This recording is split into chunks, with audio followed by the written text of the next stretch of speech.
Double repeat आता double repeat सुरुवात. दोघं दोस्त दोस्त होते आणि एखादं लग्न झालं आणि एखादं झालं नव्हतं. आता लग्न झालं तर त्याला नातरंड पत्रंड माझ्यासारखे लेक सोना बायको, पण त्याला सुखच लागत नव्हतं बायकोपासून घरी. मग ते लय दिवसांनी ते महाराज आले, म्हणले Maharaj bye bye bye bye म्हणले पुढं होते काय आपले का भेट झाली नाही. आता पहिली बार भेट झाली.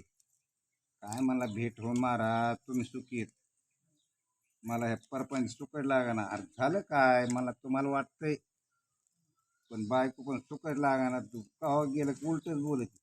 अरे मला सोपं आहे ना मग, मला कस काय म्हणलं मी सांगितलं मंत्र बोलशील का, म्हणलं हा. थोडं पुढे सरका, थोडं पुढे सरका.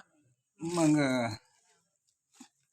सांगा म्हणला काय नाही, मला घरी गेलं का स्वयंपाक झाला का, तिला म्हणायचं मला काय जेवायचं नाही, नुसतं एवढं म्हणायचं.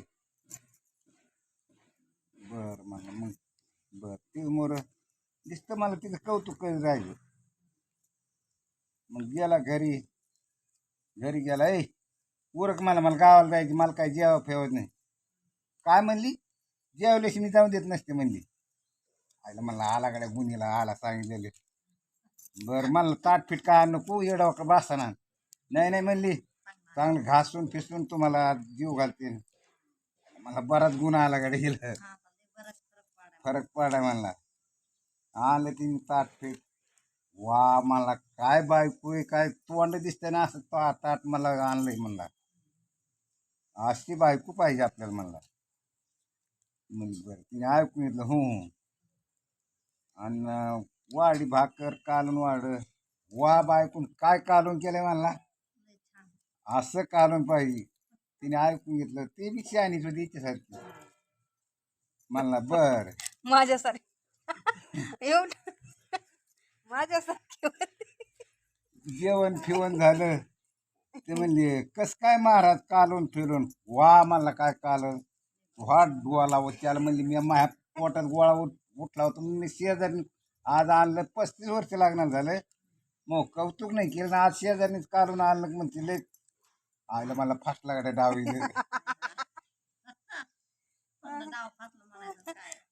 फसला डाव. मला फाटला गाड्याची आईला दोनदा झालं. म्हणजे माझ्या पोटात गोळा उठला राहती, मी शेजारी निघून कालून आणलं, शेजारीच कौतुक करतोय तू. 35 वर्ष लागणार झाले का मग कौतुक नाही केलं का काय नाही. आज कसं तुला हे झालं, लागले भांडणं त्यांची. तसं म्हणले काय हे प्रपंच म्हणजे म्हणायला सगळं सुखी आहे, कोणाला सुख नाही त्यात. युट्यूब चॅनल म्हणलंय, तुम्हाला आहे का सुख बघा. तुम्हाला सुख असेल तर नक्कीच सांगा कमेंट करून की आम्हाला सुख आहे म्हणून. प्रपंचात सुख आहे का, तुम्हाला सुख आहे का, नक्कीच सांगा. संसार संसार वाचल्यावर तुम्हाला वाटतं आमचीच मालकीनला एक खडूस आहे, आमची बी तकली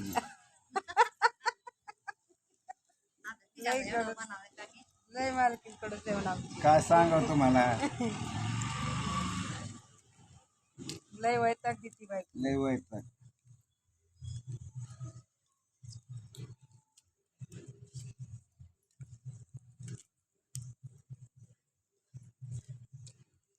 तुमच्या घरी आहे का वैताग असा, नाही अजिबात नाही. लय पटून सांगितलं काय की महाराज लय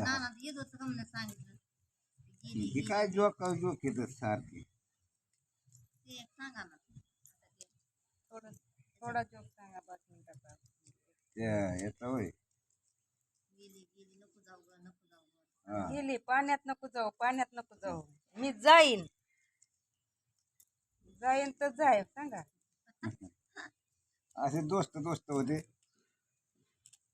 नवरा म्हणायचा अरे स्वयंपाक चांगला नको करू, ती म्हणायची मी करीन. नाही मी करीन पोळ्यातच करीन, नाही लय खर्च होईल, तुम्हाला काय करायचं मी आणते, तुम्हाला का आणायचे का, बरं आणते तर आण. मी किराणा फिराणा आणला, मस्त पित्राचं सामान भरलं, वड्या कायनू बायनू सगळं पोळ्या थाटमाट केला. तिथून बसलेला. आणि मग म्हणला आता काय करतो पित्रा तू निवत बनव तर मी नदीला टाकून येतो. नाही नाही म्हणली तुमच्या हाताने गंगेला नाही माझ्या हाताने टाकायचं. अगं नग पाऊस येतो लई बेशी पाणी नाही नदीला लई. ती म्हणली नाही नाही नाही नाही तुमच्या हाताने पावन व्हायचं मी स्वयंपाक केला आणि मला टाकायचं माझ्या सासऱ्याला जीव घालायचं. अगं नग काय करायचं तुला माझ्या बाप्पाला जीव घालू. नाही नाही मला जायचं चल बाबा मग मी पण येतो सोबत.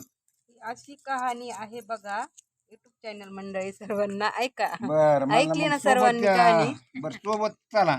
थँक्यू सर्वांना. नदी भरून चाली द्याशी घेताना निवत. ती मला पण तू तू सोडी नस का पण मोर जाऊ नको पाण्यात पाणी लई. तुम्हाला काय करायची म्हणजे मी जाईन. ती मला गुडघे इतक्या पाण्यातच जा. ती गुडघे इतकं मला ती पार कांबरा इतक्या गेल्या. अगं ती कांबरा इतकं लागलं मोर नको जाऊ. ती डोक्या इतकी गेली हे माग माग सारखं जा. अगं लय मध्ये जाऊ नको. नाही नाही म्हणजे मला मध्ये धारीत निवत सोडायचा. आली मोठी धार गेली खाली वाहून.